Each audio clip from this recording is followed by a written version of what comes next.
మంచి మనసు కలిగినవాడు, మంచి మనసు కలిగిన రారాజు రాజశేఖర రెడ్డి. ఆయన బలమే హృదయం, మరేది కాదు ఆయన బలం. ఈరోజు రాజశేఖర రెడ్డి మరణించినప్పటికీ కూడా ప్రజల హృదయాలలో జీవించి ఉన్నాడంటే కారణం ఆయన హృదయ విశాలత, హ్యూమన్ టచ్ ఉంది ఆయనకు, మానవతావాది, కష్టంలో ఉన్నప్పుడు ప్రతిస్పందించే గుణం ఉంది ఆయనకు. నీ హృదయం స్పందించేదానికంటే రాజశేఖర రెడ్డి ఉన్న హృదయం చాలా వేగంగా స్పందిస్తుంది ఇతరుల కోసం. అందుకేనబ్బా ఆరోగ్యశ్రీకి జన్మనిచ్చింది ఆయనే. రాష్ట్ర ప్రజలారా, ఆరోగ్యశ్రీకి జన్మనిచ్చినటువంటి తండ్రి ఎవరంటే రాజశేఖర్ అన్న.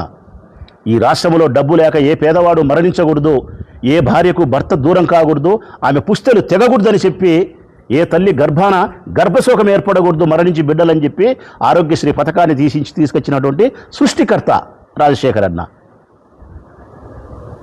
కాదా? వ్యవసాయం బాగుంటే, పనులు బాగుంటే గ్రామాలలో రైతులు వ్యవసాయ పనులలో నిమగ్నమై ఉంటారు, ఫ్యాక్షన్ నుంచి దూరం అయిపోతారని చెప్పి భావించి ఆ వ్యవసాయం బాగుండాలంటే నీళ్లు ఉండాలంటే డ్యాములు కట్టాలా.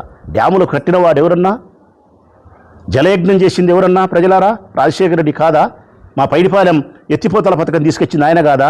చిత్రావతిని తీసుకొచ్చింది ఆయన కాదా? కృష్ణా వాటర్ను మళ్లించింది ఆయన కాదా? కేవలం పల్లెలలో రైతులకు పనులుండి వ్యవసాయం బాగుంటే ఫ్యాక్షన్ను మర్చిపోతారు అనే ఉద్దేశంతో వ్యవసాయాన్ని ప్రోత్సహించింది రాజశేఖర రెడ్డి అన్న. ఉచిత విద్యుత్ తీసుకొచ్చింది రాజశేఖర రెడ్డి అన్న.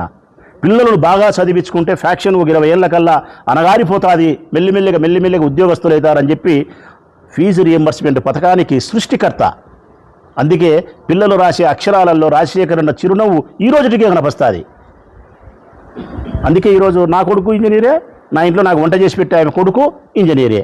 మరి ఫీజు రియంబర్స్మెంట్ను సృష్టికర్త రాజశేఖర రెడ్డి అన్న, ఆరోగ్యశ్రీ సృష్టికర్త రాజశేఖర రెడ్డి అన్న, రైతులకు ఉచిత విద్యుత్ రాజశేఖర రెడ్డి అన్న, 108, 104 అంబులెన్సులు తీసుకొచ్చినది రాజశేఖర్ అన్న. ఎన్నో మంచి కార్యక్రమాలు చేసి ఈ రాష్ట్రంలో, ఈ రాయలసీమలో ఫ్యాక్షనిజాన్ని రూపుమాపడానికి ప్రయత్నం చేసిన వాడు రాజశేఖర రెడ్డి. గొప్ప మానవతావాది రాజశేఖర రెడ్డి.